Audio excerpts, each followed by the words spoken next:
Just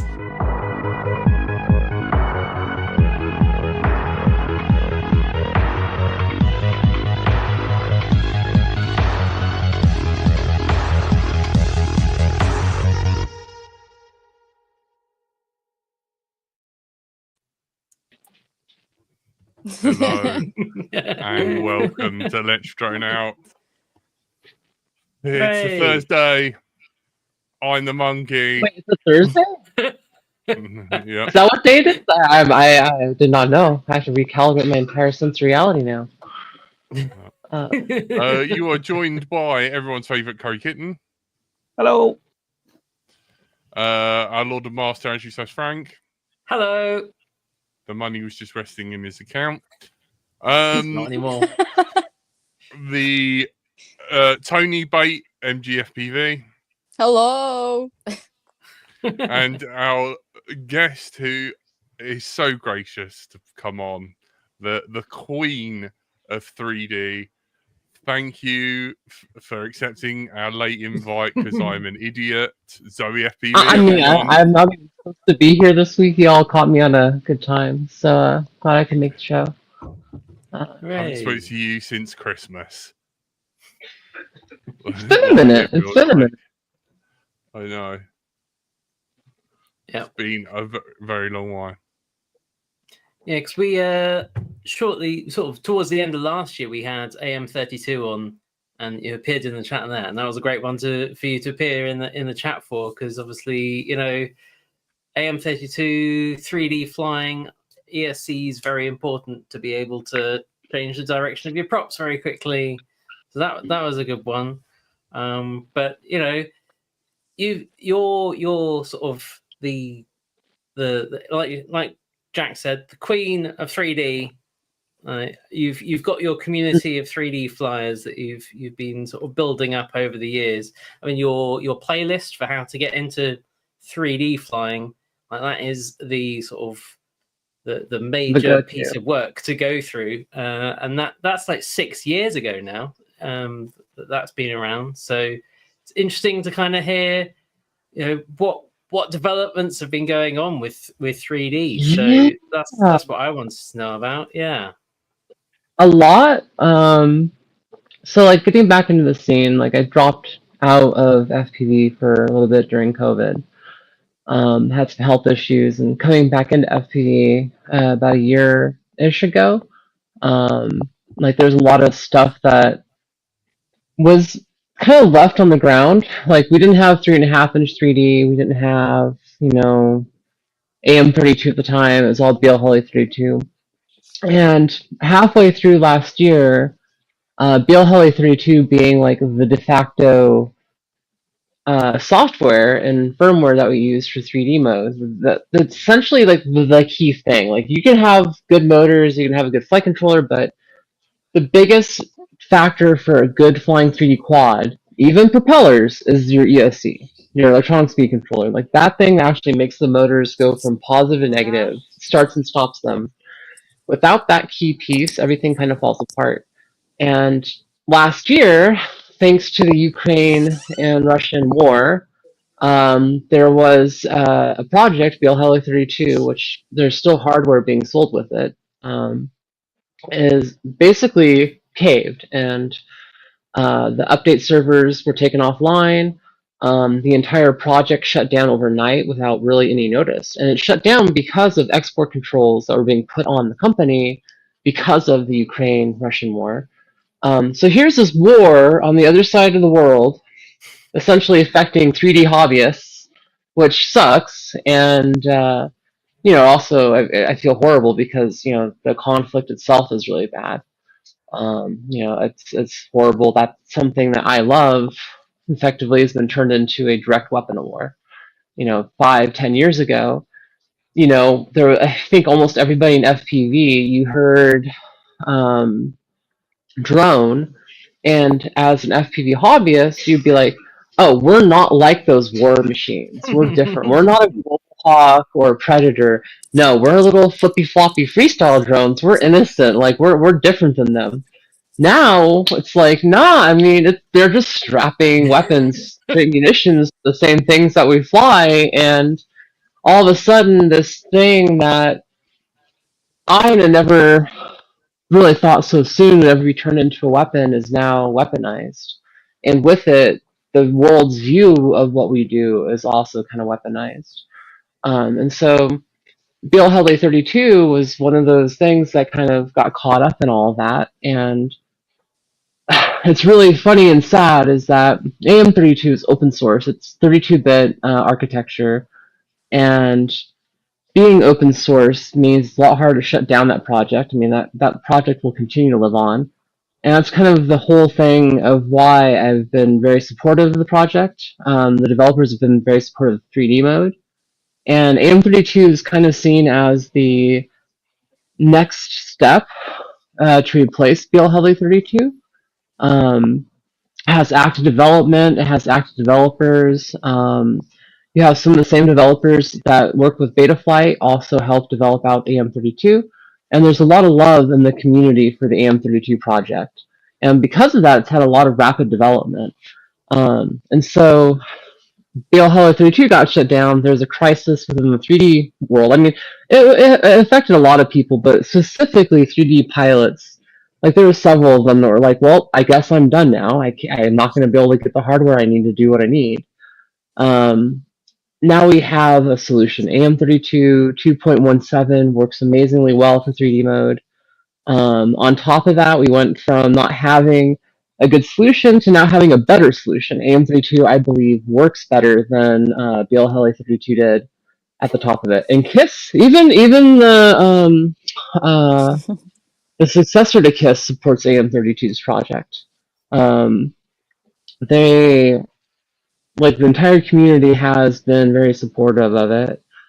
And thankfully, because now we have that, ironically, now AM32 is as efficient, if not more efficient than BLHL 32, cheaper. It has brought down the cost of hardware substantially. No longer do you need to pay $140 for a premium BLHL 32 stack. You can pay $70 and get a Flywoo Goku stack that does just as good. And so, if anything, in the weirdest of ways, it also brought down the cost of war. Because now the same hardware and same software can be used for the same things that were trying to be stopped. But that is the consequence of things, you know. And that's something I'm very aware of too. Is like this. It's like a lot like Pandora's box. Our hobby and FPV is much more than just a weapon. It is, like, drones in particular are a platform that can be used for many different things, and we have to continuously show that it can be used for good, because there's going to be those that will use it for bad. And unlike a gun, drones can be used so much more for than just delivering ordnance. Yeah, I think just by bringing down the cost of everything with open source technologies allows more people to be able to enter that market, more projects to be able to be created. Allows it to be grow more organically. No longer can one project be shut down, and it allows it to live on. And I think that's really important, especially within the community of pilots. Like, in no other consumer industry do you see such a open source initiative with software and hardware as you do within, like, the FPV drone scene. And I think right now, especially with everything that's happening, it's very important that we continually support those efforts. Because as I've seen, one project can be shut down if it's closed sourced, and then all of a sudden you're left with a bunch of people wondering, like, what do we do? And that's why I will always be open source. That's why every frame design that I work on is open sourced. That's why, things that I do, I like to try to open source and make, available, because I want to live on beyond me. And, that's another reason why I like the AM32 devs. Like, they want to make a project that is for the community. And it sucks because it's really hard to directly monetize that for the developers, for them to get their, direct, I guess, compensation. That's I think the biggest issue with any of these like projects is like how do you support the developers? Like how do you support the beta flight devs? Like how do the developers get their piece of the pie? And I think that's one of the reasons why BLHeli 32 went closed sourced. They wanted to be able to have that licensing fee to support their efforts. And so it's really like a catch-22, right? Like open source is the best way forward, but then how do you support the developers? And then same thing, like closed source supports the developers, but then you run risk of the community being run afoul. And right now, especially, I think it's important we try to support the developers as much as we can, either through donations or just supporting the project more with testing and everything else you can to support those projects, because it takes a lot of time, effort, and energy. And I know the developers of AM32 have put in a lot of time, effort, and energy into the project. So anyways, that was my spiel of AM32 and BLL32. But it's fascinating to see how that's gone, and that, like you say, the community has kind of continued and found another way, and that 3D is still going strong is great to hear. I mean, you've recently put out a video where I feel like you're flying at least 2 drones at any one time in this video. Yes. And that is my new MO. So I've been lucky enough to get the Hover Air selfie drone. I've seen a couple of people using the Neo too, but most of the time I like to fly 2 drones at once. I'll have a selfie drone or something on me, or like I'll take the DJI Potato, I'll fly into position, and then I'll just have it in one spot, and then I'll fly out in front of it with another drone while doing 3D. It feels a little bit like the major Motoko Kusanagi from like Ghost in the Shell. Like she'll have like multiple bodies at one point. Like okay, one's over here, one's over here, and it's kind of a new style. Like the last vlog I shot was all drone footage. Like every time I was talking to the camera, I was talking into a drone that was filming me. All the footage was 100% drone based, and it's really neat because one, I didn't think these self-flying drones would be this good so soon. And two, if that's the current state of where they are now, like, what are they going to be 5-10 years from now? Yeah, I mean, it's very impressive because like watching the video, and apart from you saying, "Oh, this is all shot by drones," like that I am flying at the same time, it's not something that occurs to you watching the video. Like the way that you've filmed that and edited it and put it all together, and it seems like a perfectly like it seems like a very high quality production for something where that's you on your own putting that all together. Yeah, it's very impressive what you've done there. It's weird because like, the last video, like that was me just testing out the equipment. I was like, I need to go to the field and just go fly, and then it turned into like a really decent review video. I kind of want to keep doing content like that, and that's also a style change. That entire video was comfy, like there.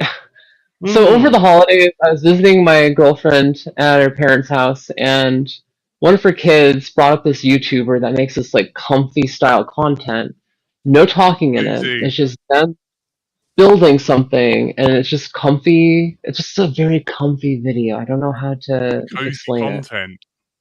Cozy content. It's a thing, and it's just like there's none of it in FPV. Like you have the punks. You have like let's make some cool FPV content, and then you have the Rotor Riot spin-off like vibe, which is like more punk scene, right? But I don't. And then you have a lot of high adrenaline, like extreme type feeling to everything, and this is like completely separate, completely different vibe, like you say. It's weird because it's the first. Yeah, exactly. I love Stardew Valley. Exactly. It's a comfy, cozy feel, right? It just brings you to that place. Like my 3D flying is very intense. Oh, yeah. Have you played MG? Sorry, guys. Sorry. Sorry. Could you say again, Zoe? No, Stardew Valley. I think Jack was asking if you played it. No. Oh, It's good. It's a super There's a lot comfy of game. cozy games around. That seems to be a big thing. See them pop up all the time. Like there's a game called Unpacking, where you just take things from this truck and you sort of arrange them into a room, and that's the level. And it's like, well, that looks nice there. That looks nice.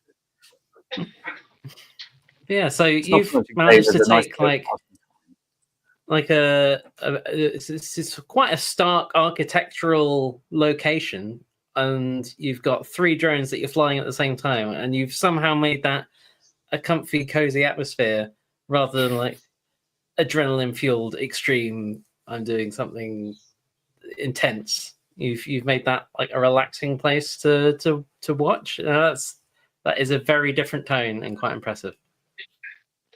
I like it, and it was really inspired by just like one.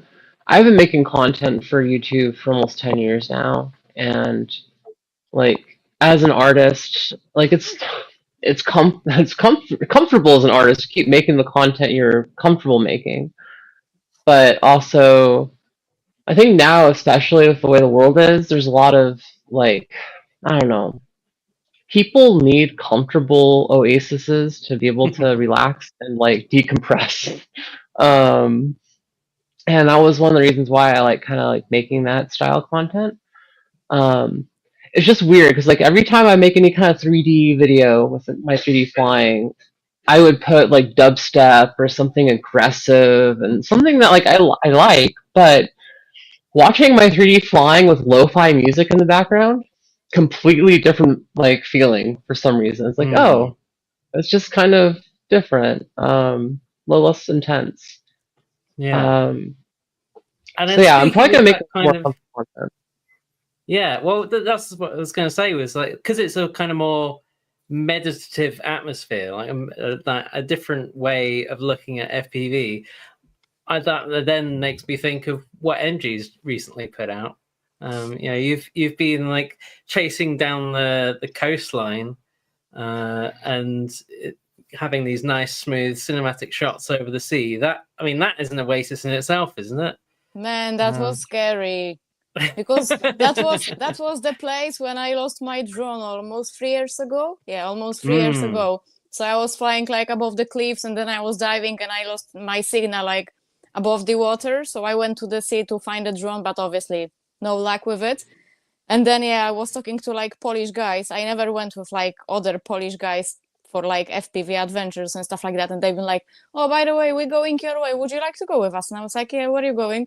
Warbarrow Bay, Tainam. And I was like, this is where I lost my drone last time. I don't know if I want to go there.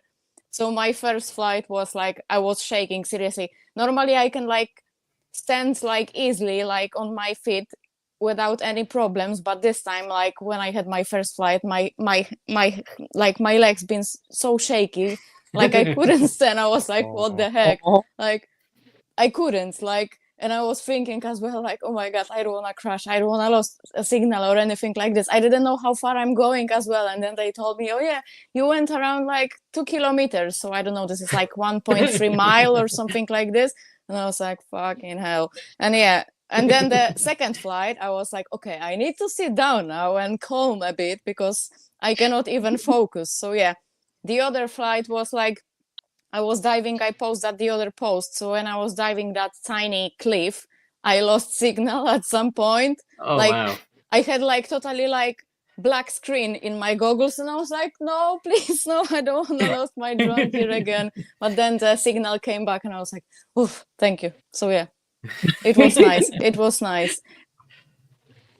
And analog, that's the other thing. Like I'm thinking to switch to digital, but I don't know. I mean, obviously, all of us is like old school, so all of us started with like analog, and I still love analog. But when my friend gave me his goggles, like he have a DJI goggles, and I've seen the his video from his goggles, I was like, oh my god, that is a game changer in my opinion, because you can see much more everything. Brilliant. And then in my opinion, that's why people pushing much more. Like if you can see everything much more clearly, you can fly like closer to everything and stuff like that. And obviously with analog it's not so easy. I mean, it's not so easy.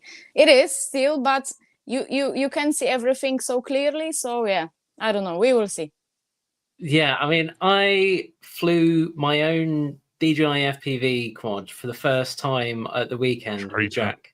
I know, I'm a scab and I'm a dirty scab, but when did this happen? When did you get DJI? I know. But I've had the goggles for a while for another project, but I've sort of worn the goggles and had a ride with other people flying DJI. But this was the first time I've flown my own quad with DJI FPV on it. And yeah, I was like, the GPS had broken on it, so I had no GPS rescue or anything like that. So I was like, I should definitely stay close by. But I flew further than I've ever flown on analog, just because I don't know if it's a false sense of security, but there was just a sense of, this feels like I can see everything, like everything is so secure and locked in, and so I just carried on flying, and I flew till the battery was dead, very dead. I forgot to mention something as well. I killed my battery as well. So there was like 3.5 volts, I think. And I was like, okay, let's do another dive. The dive, like the cliff, which I wanted to dive, wasn't been so far, but the battery was beeping and it was like on my goggles, land now, land now. And I was like, no, I will go for it. So once I was diving, like I noticed that like the drone didn't have any power at all. And I was, at the beginning, I was slightly like above the water and I was like, please be at least like above the beach and stuff like that. So yeah, it landed on the stones.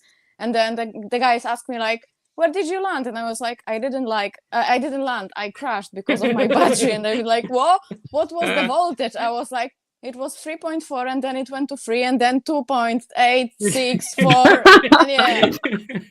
Can I throw my battery? And then they've been like, because there was a guy like on the beach with a tent. I think that was a fisherman. And they asked me like, are you like not far from him? And I was like, yeah, I think so. No, I was like at the end of the beach. So it was like really long walk of shame. So yeah. Can I throw you under the bus more? Someone built/bought a 6S. And what battery did you use? 6S. Did you? I heard you used a 4S. No, because I have new drone. Is that for now. something else? Yeah, the last drone which I lost in the same place, it was 4S, and then I was thinking like I need 6S drone now. So yeah, new battery as well. Maybe I flew on that battery like twice. I think so, maybe once only. So yeah, it happens. 6S drop off is unreal. No, it was my fault. It was my fault. I should be like so close to me when I was like on 3.5 volts, right? So I was like, okay, it's fine. But when it's going well, it's just so hard to keep to the limit, isn't it? It's exactly. Just so tempting to carry on.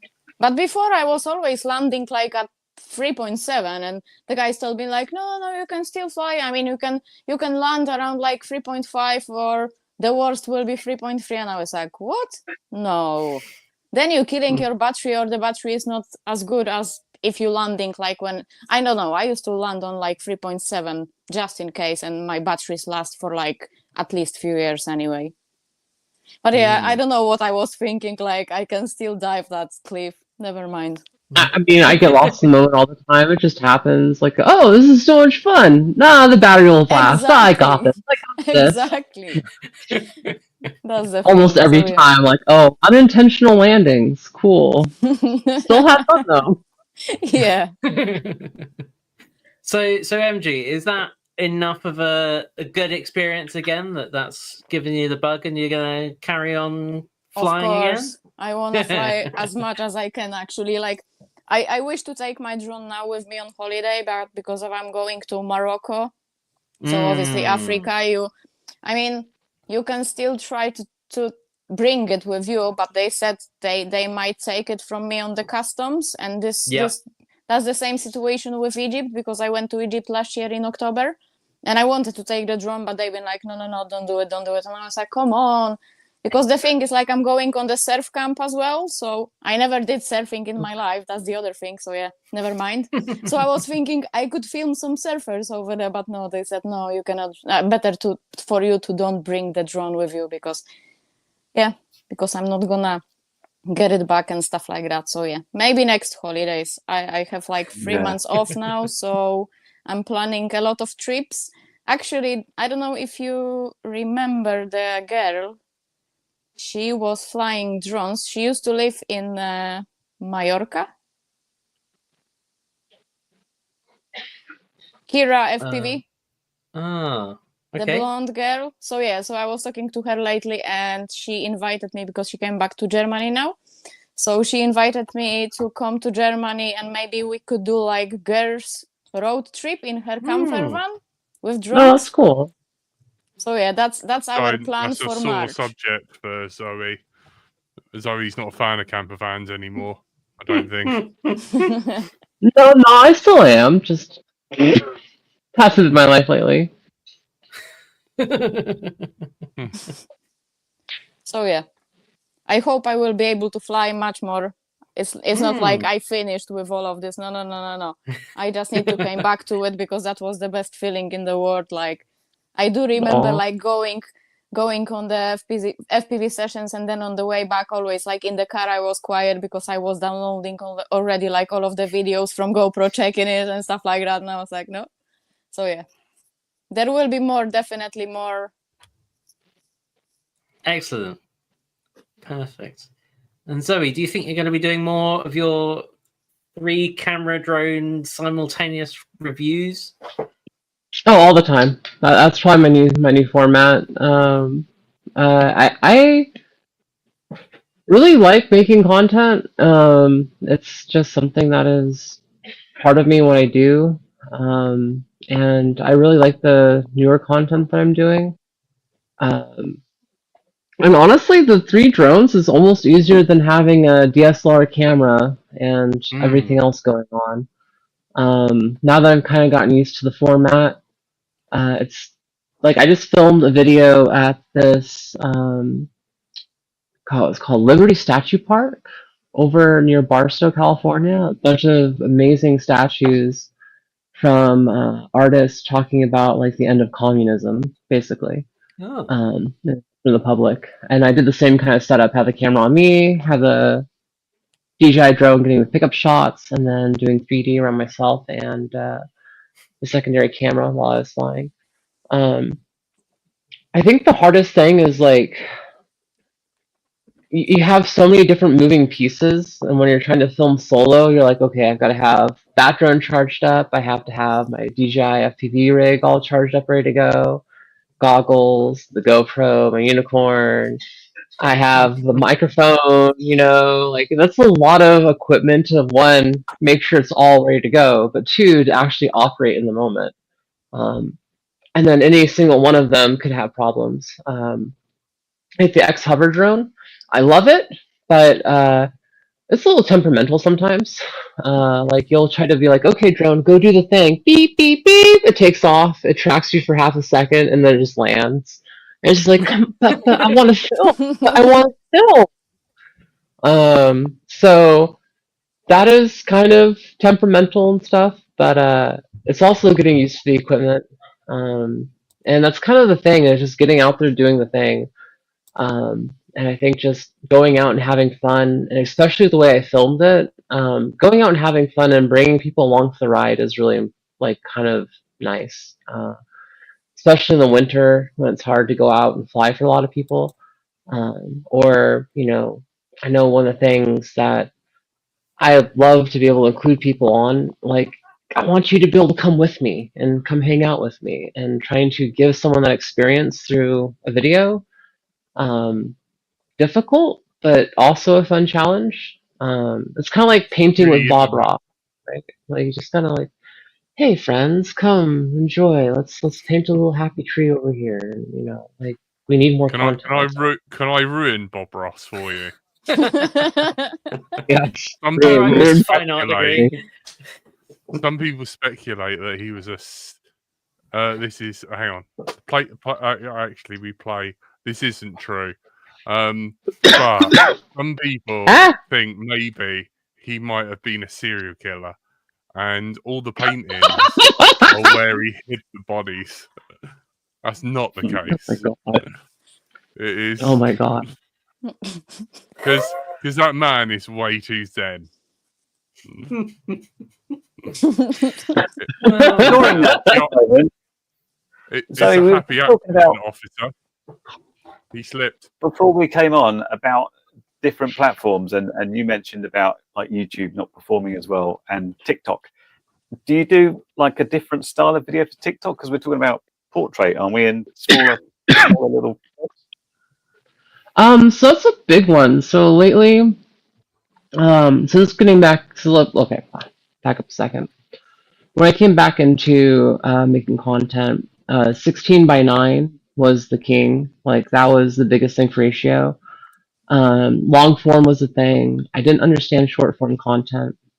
I didn't understand the differences between TikTok, Instagram, Facebook Reels, YouTube Shorts. And initially, when I was trying to figure all that out, it was a pain in the butt, and I overstressed on it too much. Now, like this last video I made, I filmed it and I edited it, and I edited the entire shot list in DaVinci in 16:9. But I also filmed it in a way with some of the shots in 4:3, to where I could just go into DaVinci and change the aspect ratio to vertical, and then like 90% of it, I just lines back up for vertical content, and then you can export the same content in vertical format. It took me a while to understand that you could just do that, because for what I would do is I'd edit my YouTube videos for 16:9, and again, I'd spend like 90% of my editing goes into my long form content, but 90% of my views come from short form. So it's weird, because you're like, you want to put your art out there, you want to put your long form out there. I know that's what I enjoy making.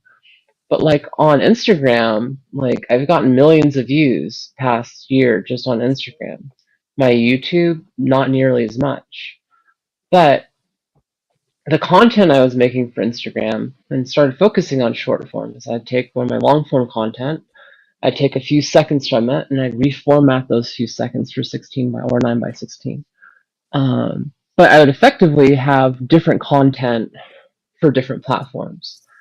The biggest challenge is just trying to think about how you can re-edit that content by just changing the format without having to change everything else about it. So like TikTok, for instance, has the video uploaded to YouTube. There's a 9:16 version of it that's uploaded to TikTok and 13 minutes long. Which you would think, oh, TikTok, why would you ever put content that's long form on TikTok? Well, because TikTok doesn't give a fuck. TikTok's platform, it just likes genuine content. So like, if you put out genuine content, generally it like connects with people. And likewise on Instagram, my Instagram is kind of like a show reel. I put some of my nicer content on my Instagram Reels and my main page, and then you have Instagram Stories. That's where you kind of connect more with your audience. You do more off the cuff, talking to the camera stuff. But a lot of that content plays great on TikTok, because people love it when people just talk into the camera and give off the cuff, expressions of self versus highly edited content.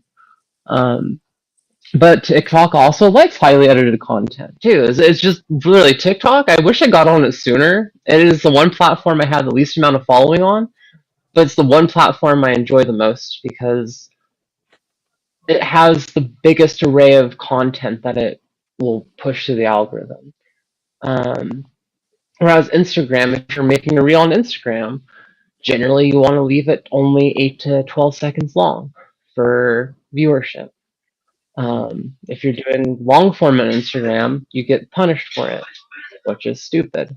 So that's the biggest thing, is like, just I want to make content, but in order for my content to be seen, I still have to bow down to the platforms and how they push the algorithm and how people interact with that content on those platforms.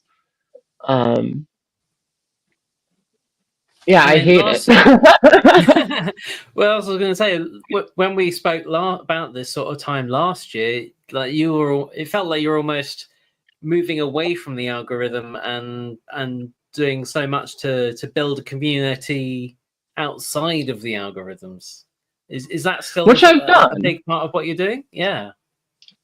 Which I've done. Like, okay, so one of the other big things I've done is I've redid my entire social media structure. So instead of having like a bunch of links in my YouTube comments, I just tell people go to zoefpv.com. I think all of my links are there.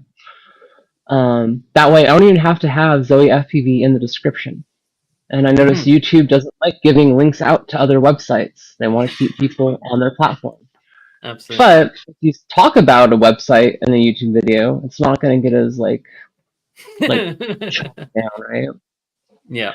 And by only having to talk about one website, it's a lot easier to drop. You know, be like, if you want to follow me on Discord, check out my website. If you want to check out my store, go to my website. If you want to see links to my resume, go to my website, zoefpv.com. It is all there. So like reformatting that has made life easier. And I have a great Discord community that is definitely outside of the algorithm. But like, I think the biggest thing as a content creator is you want your content to be seen. And at the end of the day, I want to make content that people enjoy watching. And it's hard to strike that balance sometimes. Yeah. Do you, with your Discord, you were doing a lot of sort of simulator meets. Is that still sort of a big thing with your community of flying? Yeah, it's a little less lately, but it definitely is still a thing. I try to do at least once a month get-togethers that are more public. Like, okay, so my Discord has 3 levels of hell. I kind of describe them, or at least 3 levels of like access. So like I have. Yeah, ring So hell. it's a joke. Well, this is different levels. So like I have the public room, which is the Bermuda Triangle, which is a voice chat. Anyone's basically enter in there. There's very few rules. It's more of a PG-13 room, but then there is the Rift. If you're cool enough and you don't raise red flags and you're like, you know, whatever, I tag people so they can get into the Interdimensional Rift, which is a 18 plus chat room, so people can be more adults. And then I have my inner circle of friends that are in a different chat room of access. I used to keep everything within the Bermuda Triangle, but like I noticed my community has people of all ages, so trying to make everything more accessible for that has been a big thing for me. So I've kind of cordoned off certain things. Hopefully my audio is still good. Yep. Yeah. Okay, Have you good. got the sunshine bus area for people who are intellectually challenged like me and Tony? You know, just like a window to lick and like some blocks and some crayons. No. That's mostly like every chat room in my Discord though. Don't worry, it'd be more than... If you want to know, there is that place in the Let's Drone Out Discord. It's the hobby RC codes where the codes look like Jack and Tony trying to spell words. It's a dyslexic joke, everyone. I'm here all week. So, carry on, Zoe. But yeah, the content series, like I know a year ago, I was just trying to figure out what kind of content I wanted to make. And it's still kind of like that, because like, I mean, making the same flight video over and over again is kind of boring to me. Like, I love flying, and I filmed way more content last year than I released. But I think the big one is if I release any content, I want it to look good. I want it to be like something that 10 years from now I can look back on and be like, okay, that piece of content still holds up. And yeah, have fun with it. 'Cause, like, at the same time, like, I'm creating art. I want to have, fun as an artist. If I'm not enjoying the process and enjoying the art that I'm creating, then I think the people watching it aren't going to enjoy it either. So yeah, hopefully more comfy content, because I really enjoy just taking people to the field with me. For the longest time, I was scared, like, how do I format a review video? How do I, like, I get lost in, like, how do I make this look the way I want it to look? But realistically, just bringing people to the field and giving you your thoughts off the cuff, like, that works really well. People like that. People like connecting with the pilot more than the machine. And Yeah. a lot of YouTube videos are just footage of the machine with no connection to the pilot. I know Cerberus Velvet who I spotted in the chat earlier. That's a big thing of all his race streams, is to try and engage people with the human beings that are there and make it a very much more personable thing. The wife test. To get it to pass the wife test, as he puts it. Yeah, It's important. To make it engage with people who aren't necessarily on top of the very latest of the tech, and that isn't what they're there for, but that it's a place that you can hang out and engage with a community, which I think is important, and increasingly so. Like you say, when the tech itself is no longer some untarnished toy, but it is something that has a whole other load of baggage along with it, to make it more about the people, and to make it so that it is a community in where we're all engaging with it. I think that's an even more important thing to do. The thing that's made us stay with the hobby is the people in the hobby. It's the ones who remain. We're often looking back at all those great people that have come and gone, that we're the ones still here existing, making it carry on. That's you, Tony. Yeah. Don't make me erect a statue. I said the word erect. Well done. And to that event of engaging people, and because online is one thing, but offline and in-person events, I think that's something that we missed out on for a few years, and I think we've sort of out of the habit of it as a community, out of the habit of meeting up and flying together in person. So on the LDO Discord now, as of this evening, there is an events and meetups channel, and I've stuck the first one in there, which is the Wing Racing League UK Wings over Valley Flyers, 9th and 10th of August. That is in South Wales Valley Flyers. I've been there, I think, pretty much every year they've done something there, and it is a very welcoming event. Highly recommend it. You do not have to be an expert at anything. You do not have to be a great racer. You do not have to have a wing that entirely meets the spec or is entirely intact, as I have proven on many occasions. You can grab whatever you got, wander along, and have a go. It is great fun. Everyone will help. It is a very kind of old school, early days FPV kind of feel to it. So I highly recommend that event. Where is that event? South Wales.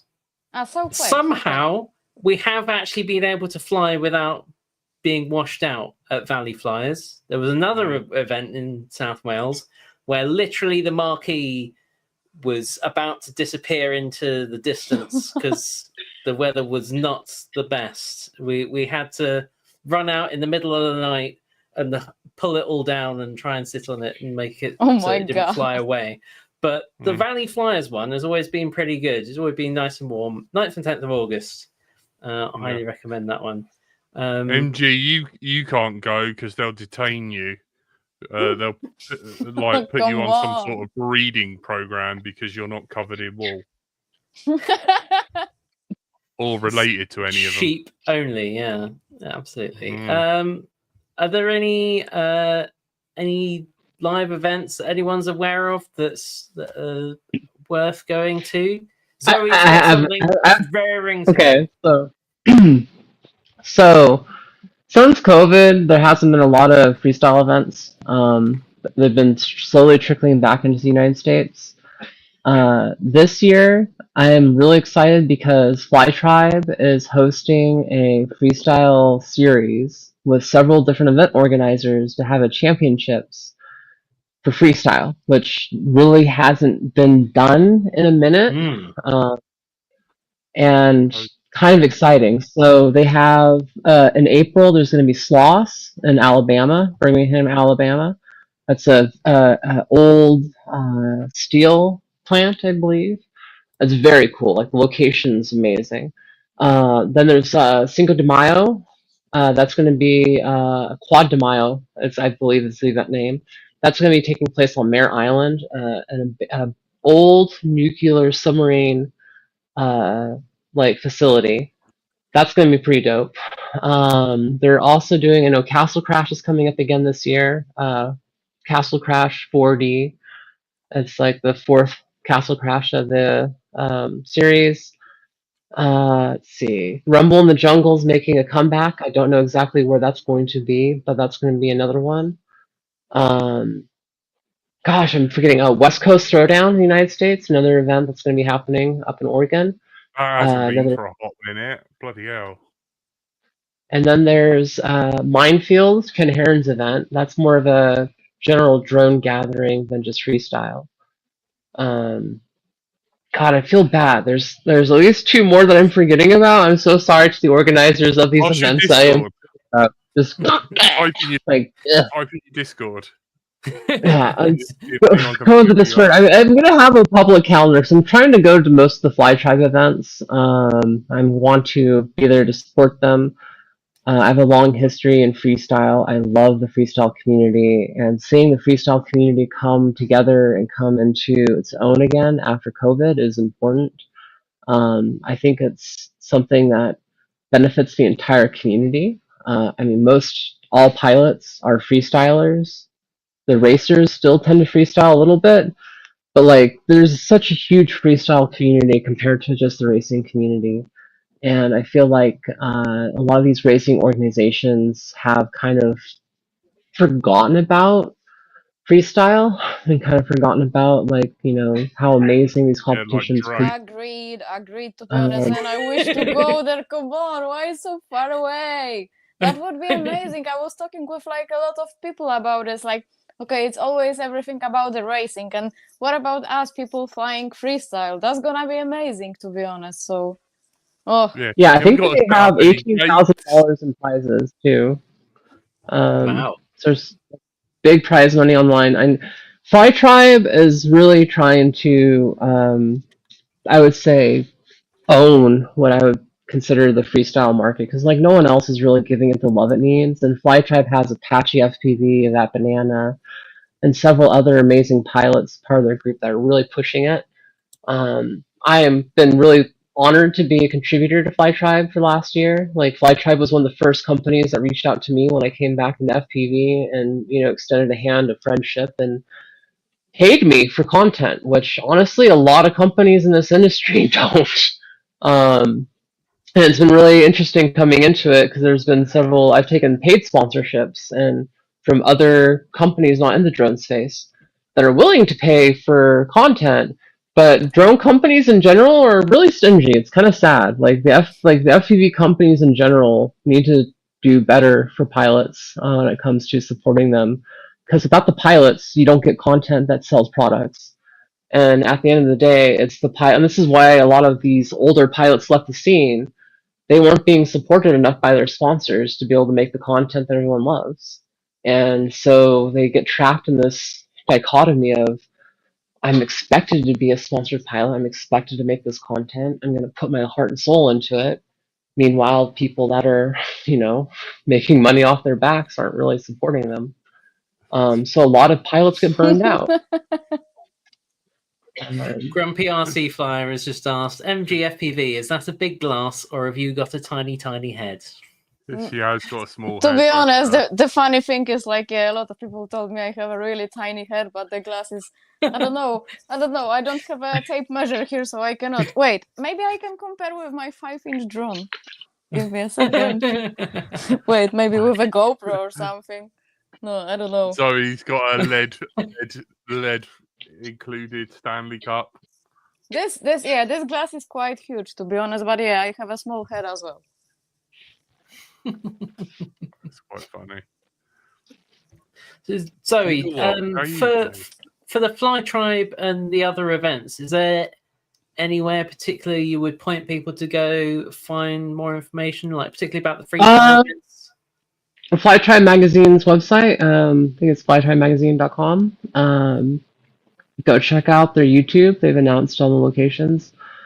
Fly Tribe Magazine has its physical print edition and a digital edition. So if you don't want to get the print copy, you can still send it for the digital copy. Which, living in the day and age of FPV, where everything is digital based and everything's online, having a actual copy of a physical magazine seems really weird.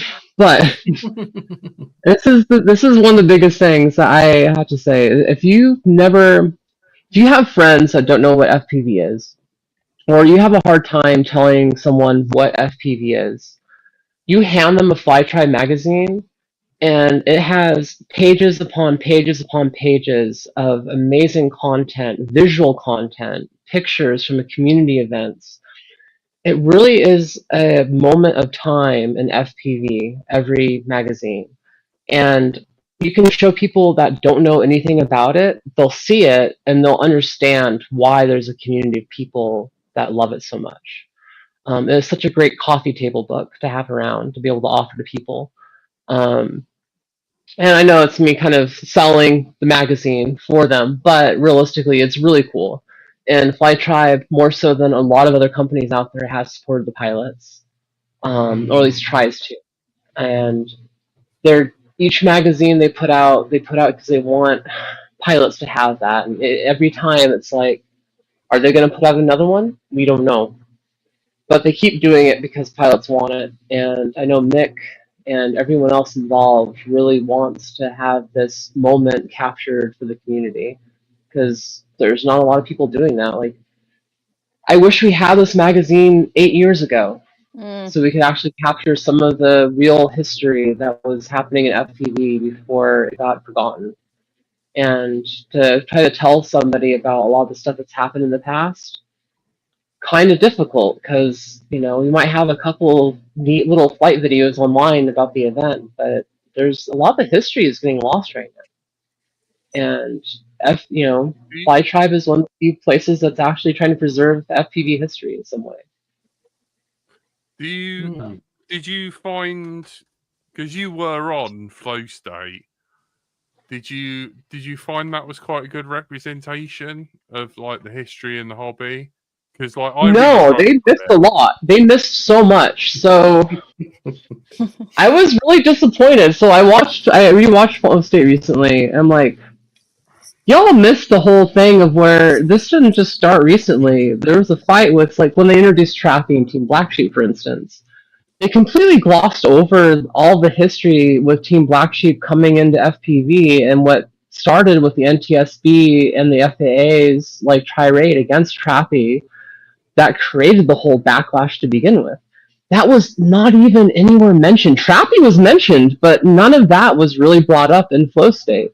And there are several other big key factors in FPV that were never brought up in that documentary. And while it was a good overall, info dump, it was missing a lot of the real history in FPV that never got in there.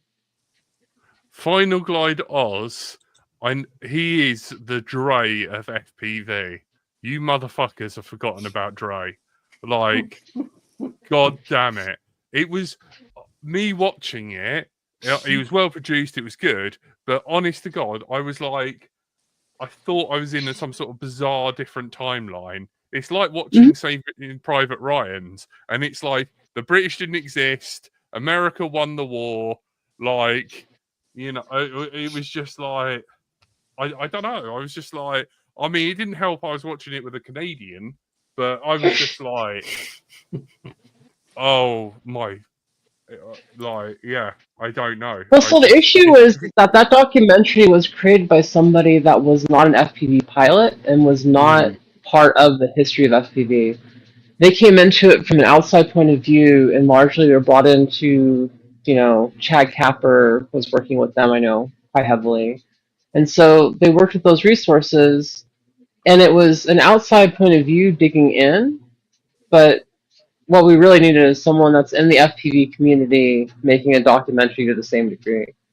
So I mean, I know I've been working on one for a while, but it's hard because I want to interview all these people, and there's certain pilots that aren't really around anymore, and likewise to try to get high quality interview footage of them, very difficult. So I what mean, Flow you State could, did was amazing. It's just yeah. not the entire history of FPV. Maybe you could feed in as much AI as you can, like, and just have one of those, or just get a printout of Carlos Sharpoo and just cut the mouth out and then just wiggle it up and down, or get some clay. Just make. Is this what we're going to be doing for figures. the 10th anniversary then, Jack? Is it going to be sock puppets of Sharpoo? Don't tempt me. Do not tempt me. I have been thinking. Yeah, I don't know. The fact is, they had pictures of Barney and just didn't go. By the way, he won. He won the. Yeah, do you know what I mean? Because he's English, therefore, you've got to, he's part of the Imperial War machine. He's got a lot. He might as well be Christopher Columbus. I mean, the thing is, though, I appreciate the efforts of creating a movie like that and a documentary like that because we didn't really have one. I just I don't know. Feel like an advert for Rotor Riot first, more than a documentary. That's because it basically was. It's because it basically was. I mean, in some ways, they tapped into most of the Rotor Riot crew because you had Chad Capper and working on the back end a little bit, trying to help this person develop out this film. And there's nothing wrong with that. And again, I think it's great that Flow State is even a thing that exists. I think it's it's not on them for making that movie. It's also on us as a community for not documenting things better. Well, there's hours and hours of LDO. Fill your boots, love. You're welcome to it. There's also from my point of view, Flow State, I imagine, is going to be seen by a lot of FPVers who already know a lot of it, and isn't going to reach the wider world at large. Whereas Shawnee Bean in the chat says your videos are one of the reasons they got into experiencing FPV. So your content clearly does reach a wider audience than just the in crowd of FPV. So I think you can be proud of that. Part of the in crowd. Yeah. You were up there, so you were doing good. No, I don't know. FPV is one of those things. Another reason why I like the comfy content angle or the cozy content thing is I feel like that applies to more people than those that are just into FPV. And trying to make that style of content going forward, I think will hopefully bring more people into it. But also it's just showing that FPV doesn't have to be all hyper focused, Rotor Riot-ish or ripping testicles. Right, yeah. It can be so much more than that. And I am also guilty of spreading that kind of, feeling around because I try to be more punky because of that. That's kind of the feel. You kind of are a punk if you fly FPV. Most of the time you're going into abandoned locations, you may or may not be trespassing. That just comes with the territory of FPV as almost being a punk. And I think that's why it's appealed to a lot of these skateboarder-esque, punk people. It is kind of a punk, flying FPV is kind of punk. but it also can apply and be open to more than just the punks out there. Like, it doesn't have to be like, oh yeah, look at me breaking the laws. I fly my little toy around this yard. Like, just like, we don't have to go to that scale of content. We can still have other things. So yeah, I don't know. I'm gonna try to do my part going forward. Like, make content that people enjoy and that brings more people in the hobby, shows it in a better light. I tell you what, so you should knit / crochet little woolly things to go over the motor things. That would be super cozy and be just totally twee it up, like, and be like, oh no, battery warmers. If I can get some battery warmers. Yeah. And then like make a little flower crown that goes around, like a little daisy crown that goes around the lens of your GoPro and shit, and you just can't see what's going on. It's like, oh my god, just totally. And like little candles, and like have a little Zen bowl of you arming, you know, like. How about I make it cozy, but I don't make it pandering? Yeah, I don't know, man. What? You don't have to do any of these. Right. I'm I'm gonna stop. looking forward to the. Fun. Yeah, I'm looking forward to more of this comfy, cozy, relaxed, chill, enjoying of FPV, sharing of FPV, and the state of mind that it provides. I'm looking forward to more coastal sea paradise-like long cine runs as well from MG. So thank you both for coming on tonight. Thank you, guys. Thank you, Zoe. Just coming up to the end of the time we have, but Jack, if you want to call us out. No, go on, Frank. Go on, you do it. Or you hate doing it. You started it, so you should end it. No, go on. All right. Please. Tonight you have been joined by everyone's favorite Curry Kitten, who has left slightly early, but he still shares his love, I'm sure. We have been joined by the terror of the internet that is Jack. Yeah, Bob Ross isn't a murderer. It's all lies. He's lovely. Oh my God. Where's the mute button? You've been joined by MG and a lovely coastal dives. Yeah, hopefully I'm not gonna lose any more drones in the water, in the sea. I'm so glad to have you back, MG.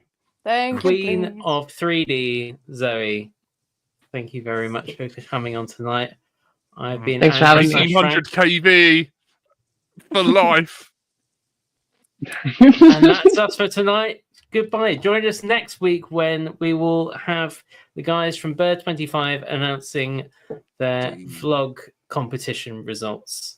So join us again next week. Goodbye. Goodbye, everybody. Bye.